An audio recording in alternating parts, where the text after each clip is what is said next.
Welcome to ಶಾಸ್ diaries. ಗುಡಿಯ ಕತೆ ನನ್ನ ಜೊತೆ. ಅದು ಪಶ್ಚಿಮ ಘಟ್ಟದಲ್ಲಿರುವ ಒಂದು ಸುಂದರ ಪ್ರದೇಶ. ಹರಿತಿರೋ ನದಿ, ಸುತ್ತಲೂ ಹಸಿರಿನ ಸಿರಿ. ಆ ನದಿಯ ನಡುವೆ ಒಂದಷ್ಟು ಗುಡಿಸಲುಗಳು. ಆ ಗುಡಿಸಲಿನಲ್ಲಿ ಒಂದು ದೈವ.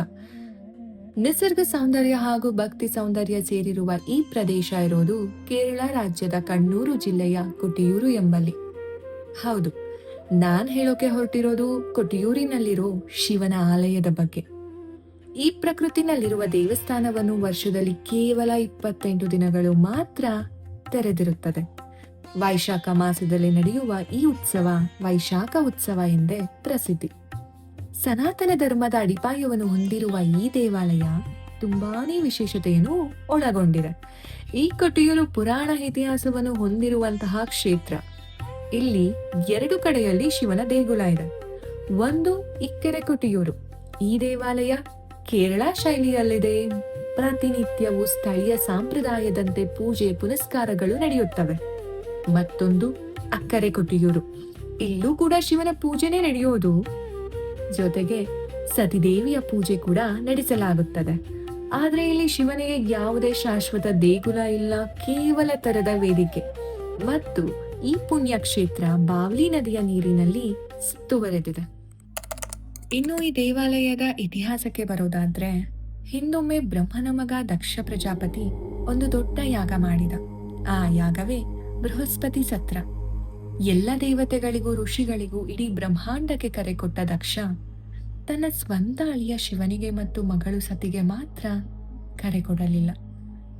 ಕಾರಣ ಇಷ್ಟೇ: ಶಿವ ಸ್ಮಶಾನದಲ್ಲಿ ಇರೋನು, ಹುಲಿ ಚರ್ಮ ಕಟ್ಟಿದವನು. ಇವನಿಗೆ ನನ್ನ ಪವಿತ್ರ ಯಾಗದಲ್ಲಿ ಸ್ಥಾನ ಇಲ್ಲ ಅಂದುಕೊಂಡಿದ್ದು ದಕ್ಷ.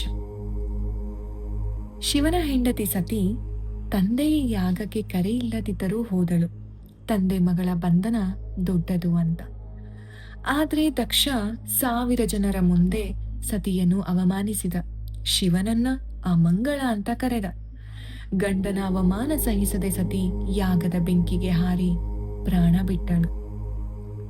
ಸತಿಯ ಸಾವಿನ ಸುದ್ದಿ ಕೇಳಿ ಶಿವನಿಗೆ ತುಂಬಾ ಕೋಪ ಬಂತು. ಕೋಪದಲ್ಲಿ ತನ್ನ ಜಡೆ ಕಿತ್ತು ನೆಲಕ್ಕೆ ಬಡಿದ. ಆ ಜಡೆಯಿಂದ ವೀರಭದ್ರನ ಜನನ.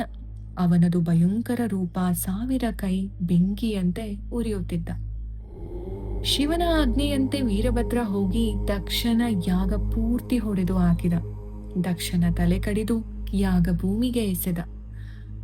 ಭೂಮಂಡಲದ ಒಳತಿಗಾಗಿ ಬ್ರಹ್ಮ ವಿಷ್ಣು ಇಬ್ಬರು ಶಿವನನ್ನು ಪ್ರಾರ್ಥಿಸಿದರು. ಶಿವ ದಕ್ಷನಿಗೆ ಮರುಜನ್ಮ ಕೊಟ್ಟ. ತಲೆ ಇಲ್ಲದರಿಂದ ಮೇಕೆಯ ತಲೆ ಜೋಡಿಸಿದ. ಆಮೇಲೆ ಶಿವ ಸತಿಯ ಸುತ್ತ ದೇಹ ಹೊತ್ತು ಜಗತ್ತೆಲ್ಲ ತಾಂಡವ ಮಾಡಿದ. ಶಿವನ ಕೋಪ ತಣ್ಣಗಾಗಿಸಲು ವಿಷ್ಣು ತನ್ನ ಸುದರ್ಶನ ಚಕ್ರ ಎಸೆದ. ಚಕ್ರದಿಂದ ಸತಿಯ ದೇಹ 51 ತುಂಡು ಆಯಿತು. ಆ 51 ತುಂಡುಗಳು ಬಿದ್ದ 51 ಜಾಗಗಳೇ ಇಂದಿನ 51 ಶಕ್ತಿಪೀಠಗಳು. ಈ ಕೊಟ್ಟಿಯೂರಿನಲ್ಲಿ ಸತಿಯ ಕೇಶ ಬಿದ್ದಿದ್ದ ಕಾರಣ ಸತಿಯ ಪೂಜೆ ಕೂಡ ಇಲ್ಲಿ ನಡೆಸಲಾಗುತ್ತದೆ. ಇಲ್ಲಿ ಶಿವ ಸ್ವಯಂಭೂ ಲಿಂಗನಾಗಿ ಬಾವಲಿ ನದಿಯ ನಡುವೆ ಇದ್ದಾನೆ ಮತ್ತು ಸತಿಯ ಶವ ಹೊತ್ತು ಶಿವ ತಾಂಡವ ಮಾಡಿದ ಕಾರಣ ಈ ಜಾಗ ಶಿವನ ಕೋಪ ಮತ್ತು ಶಿವನ ಶಾಂತಿ ಎರಡೂ ಕಂಡ ನೆಲ. ಹಾಗಾಗಿ ಇದನ್ನು ದಕ್ಷಿಣ ಕಾಶಿ ಅಂತ ಕರೀತಾರೆ. ಹೀಗೆ ಅಹಂಕಾರ ಹುಟ್ಟಿದ ಯಾಗ ನಾಶದಲ್ಲಿ ಕೊನೆಗೊಂಡಿತು. ಸುದರ್ಶನ ಚಕ್ರದಿಂದ 51 ಶಕ್ತಿಪೀಠಗಳು ಹುಟ್ಟಿದವು. ಮೇಕೆ ಮುಖದ ದಕ್ಷನಿಂದ ಧರ್ಮದ ಪಾಠ ಸಿಕ್ಕಿತು. ಆ ನಾಶದ ಭೂಮಿಯಲ್ಲೇ ಶಿವ ಶಾಂತನಾಗಿ ಕುಳಿತುಕೊಂಡ. ಕೋಪದಿಂದ ಹುಟ್ಟಿದ ಜಾಗವೇ ಭಕ್ತಿಯ ತಾಣವಾಯಿತು.